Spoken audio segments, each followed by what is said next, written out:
విద్యార్థులకు అన్నం పెట్టడం కాంగ్రెస్ ప్రభుత్వానికి చేత కావడం లేదని మాజీ మంత్రి బీఆర్ఎస్ నేత హరీష్ రావు అన్నారు.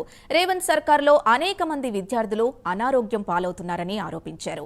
నాగర్ కర్నూల్ జిల్లాలోని ఊయలవాడలో గల మహాత్మా జ్యోతిరావు పూలే గురుకుల విద్యార్థులు ఫుడ్ పాయిజన్ కు గురయ్యారు. అస్వస్థతకు గురైన విద్యార్థుల్ని ఆసుపత్రికి తరలించారు. ముఖ్యమంత్రి సొంత జిల్లాలో ఇలాంటి సంఘటన జరగడం సిగ్గుచేటని మండిపడ్డారు. అందాల పోటీల్లో ₹1,00,000 ప్లేటు భోజనం పెట్టి గురుకులాల్లో మాత్రం కలుషిత ఆహారం పెట్టడం దారుణమన్నారు. హైకోర్టు ప్రధాన న్యాయమూర్తి గురుకులాల్లో జరుగుతున్న సంఘటనలపై సుమోటోగా కేసు స్వీకరించాలని హరీష్ రావు కోరారు.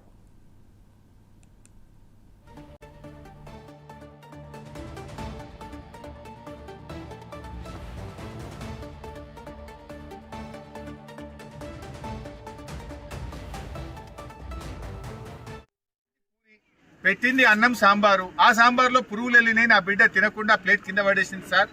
ఇట్లయితే ఎట్లా సార్? హాస్టల్ బాగలేదు, తిండి పెట్టలేదు, చక్కగా చదువులు బాగున్నాయి అన్నది.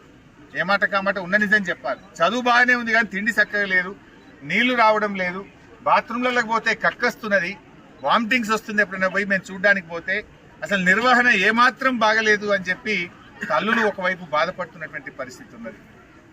మేము రేవంత్ రెడ్డిని ఒకటే డిమాండ్ చేస్తున్నాం, మాటలు కాదు చేతలు కావాలి. నువ్వు అంత మాటలు ఎక్కువనే, నువ్వేమన్నావు ఈ తాపు ఎక్కడన్నా ఏదైనా హాస్టల్లో కలుషిత ఆహారం పెడితే సీదా జైలుకే పంపుతాను. ఏం చర్యలు తీసుకున్నావు ఆయన? రోజు అసలు కలుషిత ఆహారం తిని ఆసుపత్రుల్లో పాలు కాని రోజు ఒకటి ఉన్నదా?